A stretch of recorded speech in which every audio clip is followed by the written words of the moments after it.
सर्वात पहिले मकर संक्रांतीच्या सर्वांना हार्दिक शुभेच्छा। आज मला शाळेला सुट्टी होती, मग म्हटलं चला आता पाणी भरूया। सकाळी सकाळी पाणी भरायला आलो, नंतर जायचं होतं कादवा नदीवर मोटर काढायला।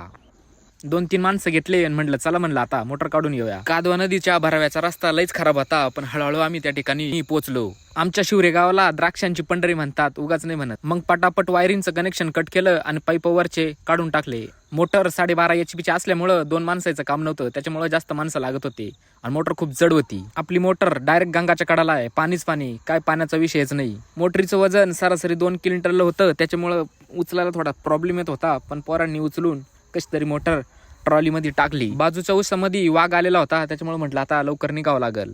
पोरांना म्हटलं चला लवकर घाई करा, आता पटकन आपल्याला जायचंय। एवढी जड मोटर एका परची टाकून आणि नंतर आम्ही फाळकं वगैरे लावून त्या ठिकाणून निघालो। मोठ्या भरावरून एकदाच आम्ही लागलो हायवेला।